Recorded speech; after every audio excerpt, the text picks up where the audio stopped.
زانیاری ورد لەسەر نەناردنی بودجەی هەرێم لەلایەن عێراقەوە ئاشکرا بوو.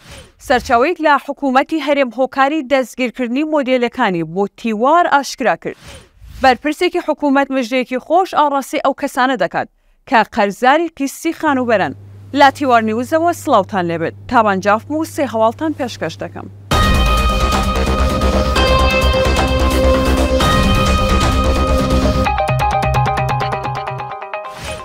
دوا بەدوای ئەوەی دوێنێ موسەنا ئەمین ئەندامی ئەنجومەنی و نوێنەرانی عێراق ڕایگەن پرسی نەناردنی بودجەی هەرێم کێشە یاسایی نییە، بەڵکو پرسێکی سیاسیە.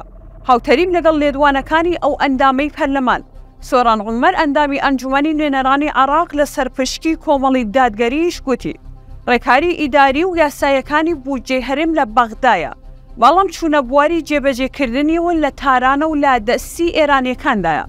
بۆیە پێویستە سیاسیەکانی هەرێم سەردانی تاران بکەن نەک بەغداد. ئەمەش لە کاتێکدایە سەرەتای ئەم هەفتەیە سەرۆکوەزیرانی عێراق بڕیاریدا تا 3 مانگ بڕی 500 میلیارد دینار بۆ هەر مانگێک وەک قەرز بداتە هەرێمی کوردستان. لەم بارەیەشەوە ئەنجومەنی وەزیرانی هەرێم تا ئێستا بڕیاری لەسەر ئەو بڕەپارەیە نەدا و کاتی دابەشکردنی موچەشی ڕانەگەیاندووە. لە کاتێکدا موچە خۆرانی هەرێم هێشتا موچەی مانگی حوتیان وەرنەگرتووە.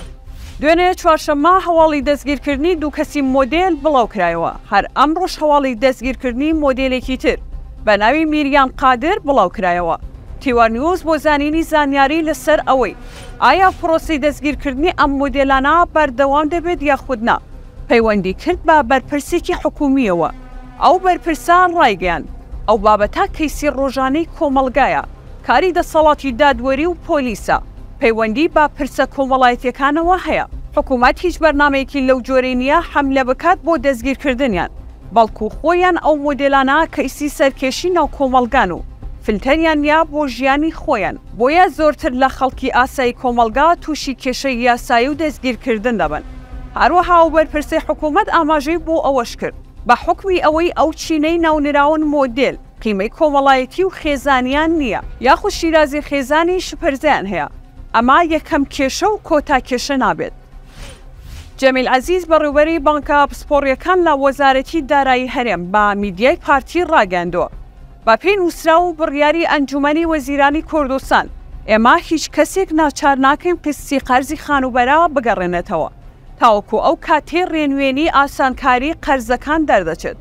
ئاماژەی بەوەش کردووە خەڵک ئازادە قەرز دەگەڕێنێتەوە یاخودنا، بەڵام ئەگەر یەکێک مامەڵەیەکی هەیە یان پاکتاویەکی هەیە ئەو قەرز و قیستەی لێوەردەگیرێت، بەڵام ئارزومەندانەی و ناچاری نییە. سەبارەت بۆ هاوڵاتیانەی کە ئەگەر قیسیان نەدەنەوە سزای دواخستن دەکەوێتە سەریان، ئاماژەی بەوە کرد هیچ سزا و غرامەیەک ناکەوێتە سەر کەس، چونکە ئەو ڕێکارانە بە فەرمانی ئەنجومەنی وەزیران ڕاگیراون. سێ هەواڵم پێشکەشکردن کاتێکی شایە.